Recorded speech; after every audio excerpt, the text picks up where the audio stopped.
The following is an encore presentation of Everything Everywhere Daily. If you were to ask most people what the very first invention that humans came up with is, many of them might say the wheel.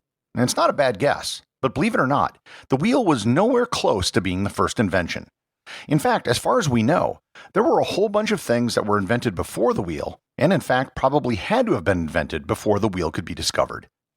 Learn more about why the wheel wasn't invented sooner on this episode of Everything Everywhere Daily.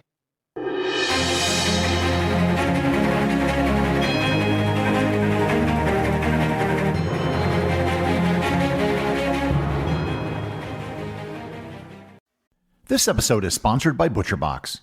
One of the things I like best about ButcherBox is figuring out all the different ways to prepare the products I get. Cooking a steak can be pretty straightforward, although I'm going to begin experimenting with the sous vide method of cooking, doing what's known as a reverse sear. It's supposedly the best way to cook a steak, and a worthy method of preparation for the high-quality steaks you get from ButcherBox. I also received some ground beef in my last shipment, and made what I've called a meat donut. Instead of pressing the ground beef into patties, I molded it into the shape of a donut, fried it, and then I cooked an egg in the center of the donut. It was actually great. If you would like to try the meat donut, you are in luck, because ButcherBox is now offering free ground beef for a year. Receive 2 pounds of ground beef for a year and get $20 off your first box when you sign up today at butcherbox.com/daily and use code DAILY. Once again, that's butcherbox.com/daily, promo code DAILY. Do you ever wake up in the morning and dread the day, or struggle with feelings of discontent? I'm sure all of us have, and that's why I'm excited to share a podcast with you that I know you'll love, Practical Stoicism. Every day, my friend and host Tanner Campbell examines the ancient text of Stoicism and delivers practical takeaways that you can use to find a more fulfilling life. Stoicism has been practiced by kings, presidents, entrepreneurs, and more. But don't be intimidated. You can benefit and learn from the principles of Stoicism just like George Washington, Nelson Mandela, and Marcus Aurelius did. Practical Stoicism is a podcast designed to go beyond the ancient texts and help newcomers get comfortable with the practical aspects of philosophy. I recommend you check out Tanner's recent episodes on vapidity versus virtue and his interview with Jack Lawrence on the science of philosophy. Listening to Practical Stoicism is an incredible way to make a habit of self-reflection and constant learning. It's a breath of fresh air and a great way to press pause on the stress of your everyday life. You can find Practical Stoicism on Apple, Spotify, or wherever you listen to podcasts. The wheel is such a simple, fundamental invention. It seems like it's something that would have been around since before the rise of civilization. In fact, you might have seen a cartoon at some point that had a caveman wearing an animal skin who was sitting in a cave chiseling a wheel made out of stone. Not only is such a scene absolutely absurd, but hopefully by the time you're done with this episode, you'll understand why such a thing couldn't have possibly happened. To be sure, the wheel is a very ancient invention, but it doesn't predate recorded history, civilization, or agriculture. Before we get into the weeds, let's start with a definition of a wheel.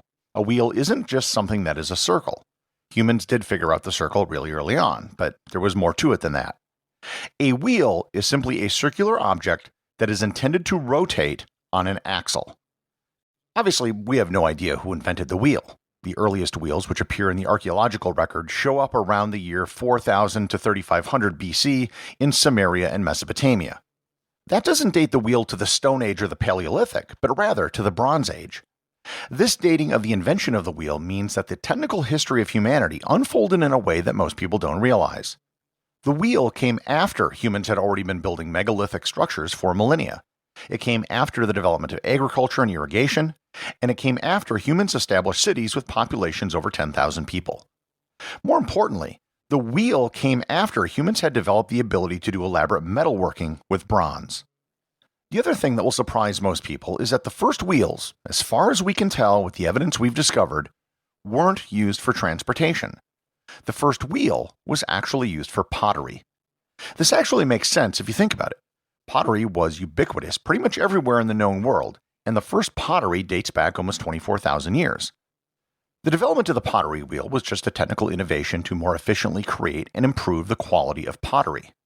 I'll probably do a future episode on pottery just because so much of what we know about the ancient world all comes through the lens of discarded pottery.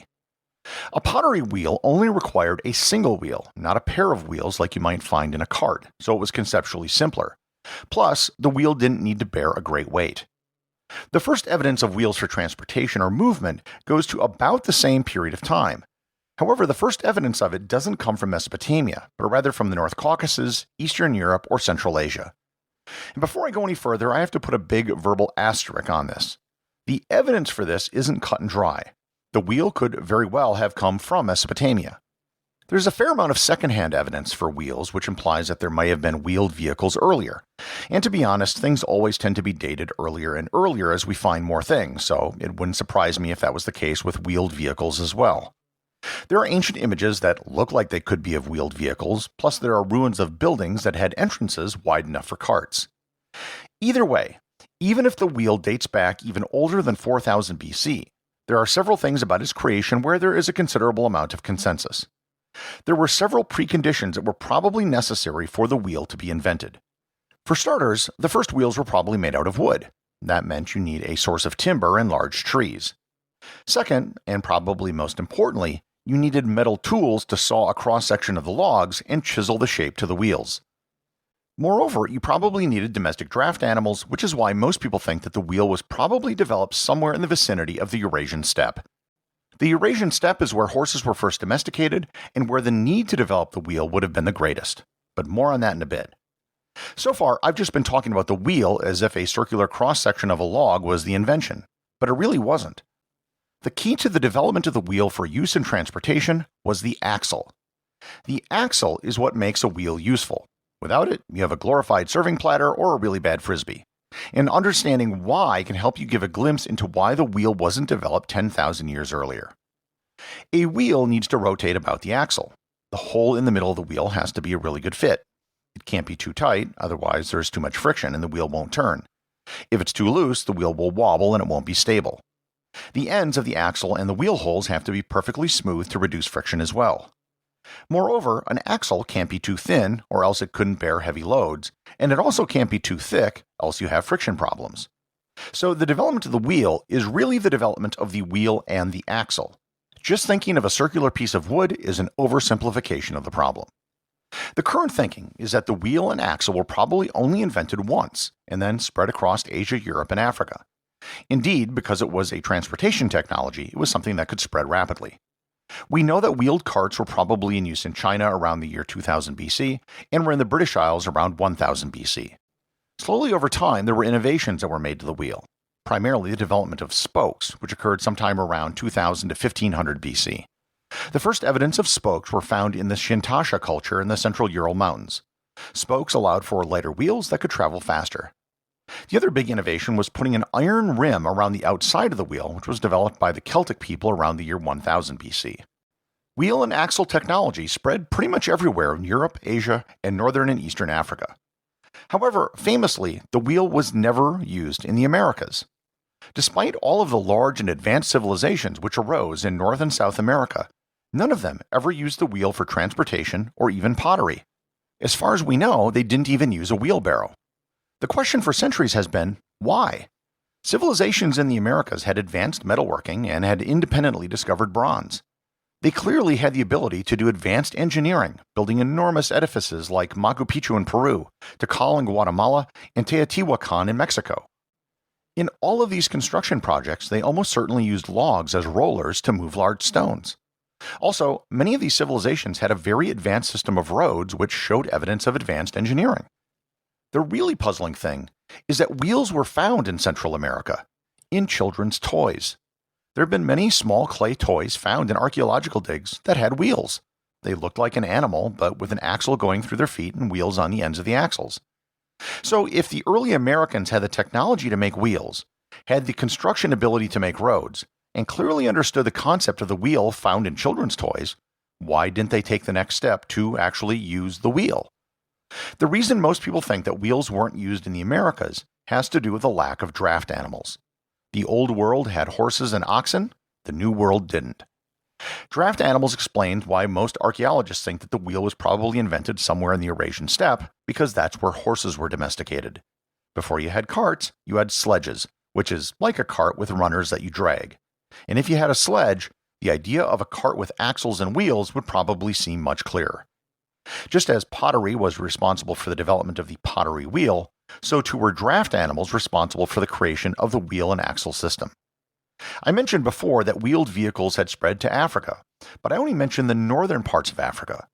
Carts and chariots were quite common in Ethiopia, Egypt, Sudan, parts of the Sahel, and West Africa, but they never caught on in the south. Why? There was clearly trade and cultural communication amongst tribes and civilizations in Africa, so why were the wheels only found in the north? Again, it probably has to do with draft animals. In the case of southern Africa, it has to do with the tsetse fly, which made it very difficult for horses to thrive.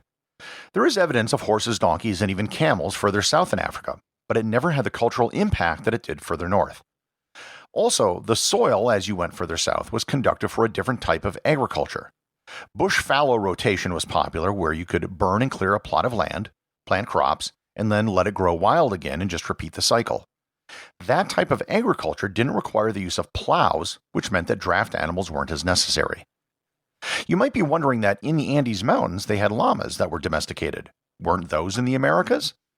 Llamas are pack animals, not draft animals.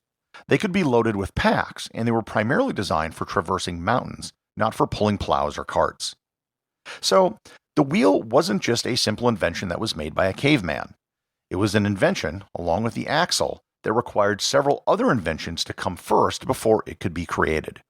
Moreover, it was draft animals that created the necessity which led to the development of the wheel. Without domestic draft animals and advanced metalworking, we probably wouldn't have wheels on our cars today. The executive producer of Everything Everywhere Daily is Charles Daniel. The associate producers are Thor, Thomsen, and Peter Bennett. I just want to thank everyone, including the show's producers, who support the show over on Patreon. If you'd like to support the show, just head over to patreon.com, which is currently the only place where you can get show merchandise. Also, if you want to talk to other listeners about the show, head over to our Facebook group or Discord server, both of which have links in the show notes.